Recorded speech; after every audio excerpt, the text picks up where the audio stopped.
It was a Sunday morning in November 1931, the kind of crisp, golden autumn day where the leaves on the sycamore trees along 135th Street looked like suspended fire. Sunday in Harlem was not merely a day of the week, it was a performance, a spiritual pageantry. The sidewalks were a runway of dignity. Men wore their best double-breasted suits and fedoras, and women, the matriarchs of the community, adorned themselves in dresses of lace and silk, crowned with hats that were architectural marvels of feathers and felt. Among them was Mary Johnson, a petite woman with eyes that held the kindness of a saint and the resolve of a survivor. She was walking down the steps of St. Martin's Episcopal Church, clutching a worn leather Bible to her chest, her mind still echoing with the morning's hymns. She was the mother of Ellsworth Bumpy Johnson, a fact that usually afforded her a wide berth of respectful silence. But on this morning, the devil was patrolling the beat. Officer Patrick O'Reilly was a mountain of sweet and malice, a man who wore his NYPD badge not as a shield to serve, but as a license to hunt. He was drunk at 10 now even M, his face flushed with the cheap whiskey he confiscated from local speakeasies.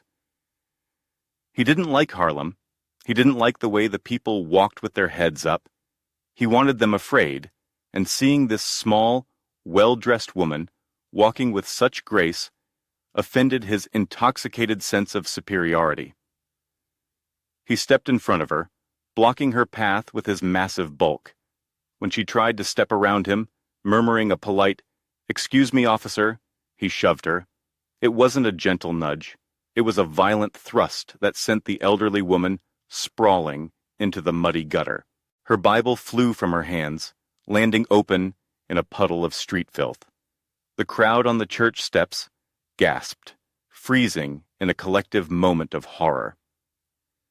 O'Reilly laughed, a wet, ugly sound. He walked over to the Bible, the pages fluttering in the wind, and hawked a thick glob of spit right onto the verse of Psalm 23.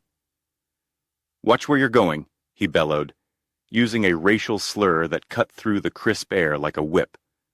"This sidewalk is for people, not for you." Bumpy Johnson was standing across the street, leaning against a lamppost, smoking a cigarette. He had seen everything. The air around him seemed to vanish, sucked into the vacuum of his sudden, absolute stillness.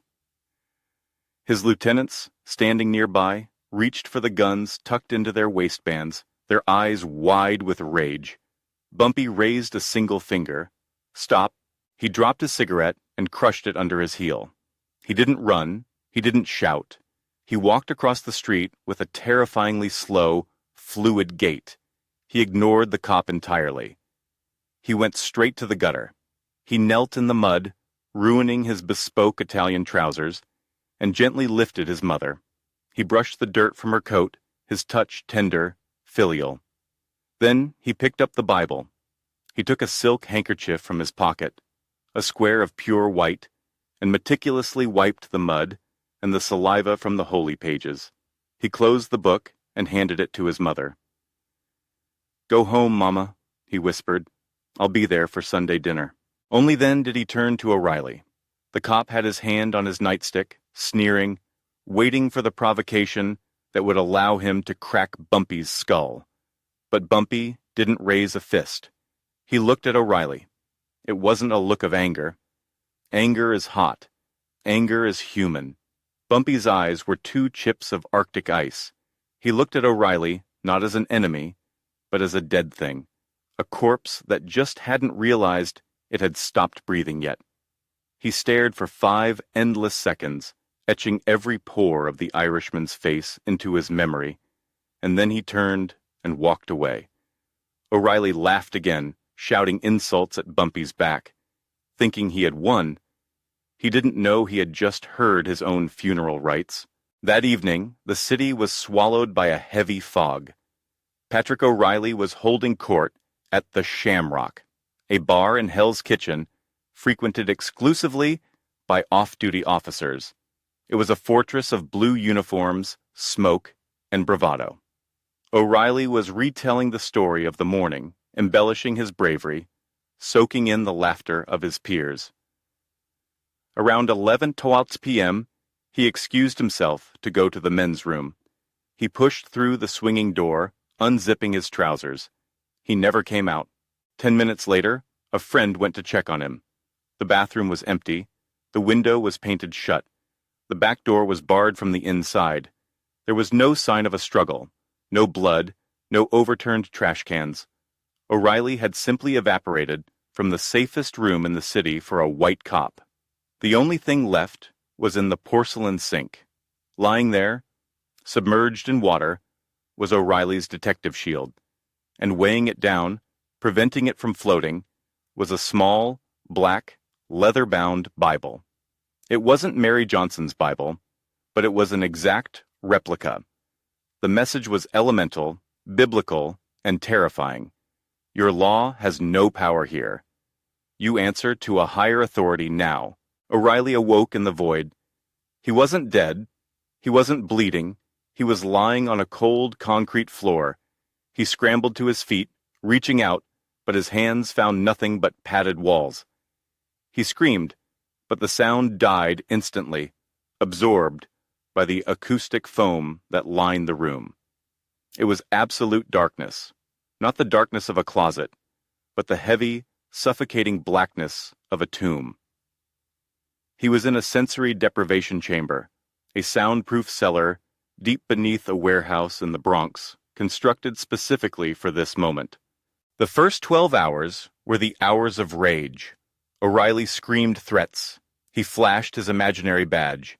He promised that the entire NYPD would burn Harlem to the ground. He kicked the walls until his toes were bruised. He expected the door to open. He expected a beating. He was a tough man. He could take a beating. A beating meant there was another person there, a connection to reality. But no one came. There was no sound of footsteps, no creak of a door, no distant traffic. Just the silence, a silence so profound it felt like a physical weight pressing against his eardrums. Then came the hours of the void, from hour 13 to 36. The rage burned out, leaving behind a cold, creeping panic. The silence began to eat him. Without external sound, his brain began to amplify the internal. He could hear the rush of blood in his carotid artery, whoosh, whoosh, whoosh, like the tide of an ocean of blood. He could hear the wet click of his own blinking eyelids. He lost the concept of up and down. He started to crawl, weeping, trying to find a corner, an edge, something sharp to ground him. But the room was smooth, padded, infinite. He began to hallucinate. He saw flashes of light that weren't there. He saw the face of the woman he pushed. He saw demons in the dark. At hour 37, just as O'Reilly was curling into a fetal ball, clawing at his own face to feel something, the sound began. It wasn't a scream. It was a whisper. It came from speakers hidden in the ceiling, playing at a volume so low it forced him to strain to hear it. It was a recording, a woman's voice, old, fragile, devout. It was repeating the Hail Mary prayer. Hail Mary, full of grace, the Lord is with thee, over and over, a loop of endless contrition. It was the voice of a grandmother, the voice of the church, the voice of the thing he had desecrated. Then the music stopped, and a different voice filled the room. It was deep, calm, and resonated from everywhere and nowhere at once. It was the voice of Bumpy Johnson. "You like to play God, Patrick?" the voice asked, smooth as silk over a razor blade. "You like to judge who is clean and who is dirty? You spit on the word. So now you live in the silence." "Let me out!" O'Reilly shrieked, his voice cracking. "I'll kill you! I'll kill all of you!" "My mother prays for my soul every day," Bumpy's voice continued, ignoring the outburst. "She believes in forgiveness. She believes God hears everyone. But you know what, Patrick? I think God is busy right now. I think he looked at what you did, and he turned his back. You're not in New York anymore. You're in my church now. And in my church, we kneel. Then, the darkness broke. A single, small red light appeared in the center of the room, hovering about 5 feet off the ground. It was the cherry of a lit cigar. Bumpy was in the room. Or was he? O'Reilly couldn't see a face, couldn't hear breathing. Just that burning red eye, floating in the abyss. "Please," O'Reilly sobbed, dropping to his knees, crawling toward the light. I'm sorry. Just hit me. Please, just hit me." The red dot didn't move. Smoke drifted into the light, swirling like ghosts. "Confess," the voice whispered from the dark. "Not to me. I don't care. Confess to the dark. Tell us what you are." And O'Reilly broke. He didn't just break. He shattered. He poured out everything. He confessed to the bribes he took. He confessed to the innocent men he framed. He confessed to the women he abused. He confessed to the hatred in his heart, the fear that made him cruel. He wept until his throat was raw, prostrating himself before the floating cigar ember like a sinner before the burning bush. He was stripped of his badge, his authority, and his sanity.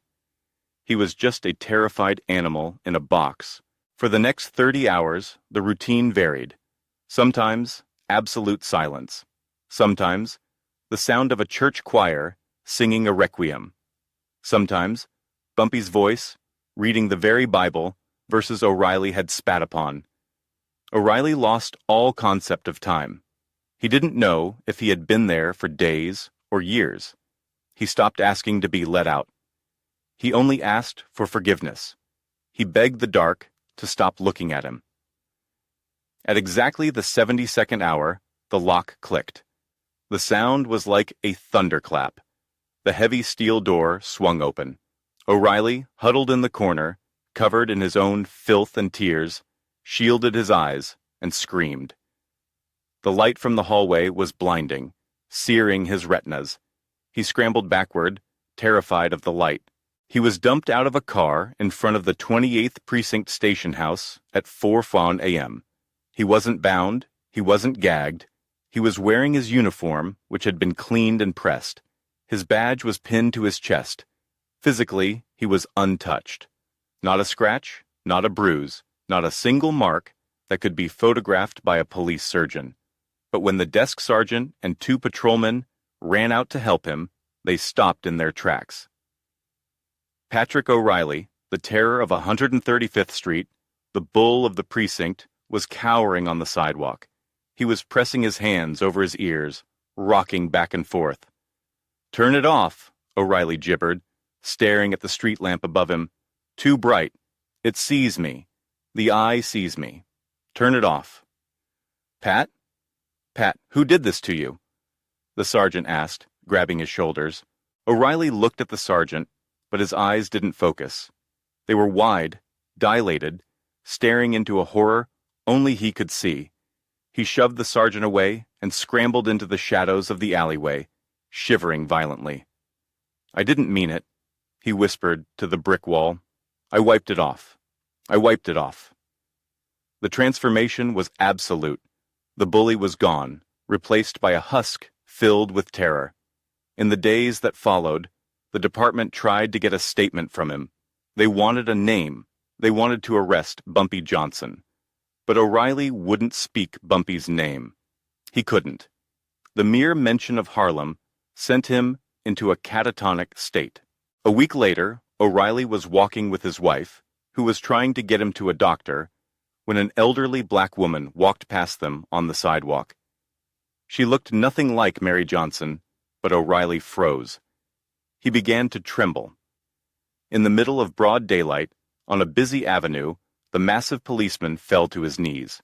He bowed his head to the pavement, clasping his hands together, and began to recite the Hail Mary, sobbing uncontrollably, begging the confused woman for mercy. He was institutionalized the following month. The diagnosis was severe paranoid schizophrenia and acute PTSD. He spent the rest of his life in a sanitized room with soft walls, screaming every time the nurses turned on the lights, forever trapped in the 72 hours of penance. The police knew who did it. The streets knew who did it. But there was no crime scene. There was no physical evidence of kidnapping. O'Reilly had wandered off and returned unharmed. Bumpy Johnson sat in the Blue Note, playing chess, untouchable. He had sent a message that was louder than a car bomb and more permanent than a bullet. In the underworld, you kill a man to stop him. But Bumpy Johnson didn't just want to stop O'Reilly. He wanted to unmake him. The legend rippled through the precinct houses and the back alleys alike. You can cross Bumpy Johnson and perhaps die a quick death.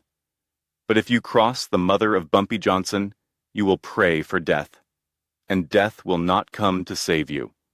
You will be left alone in the dark, with nothing but your sins and the echo of a prayer you can never unhear.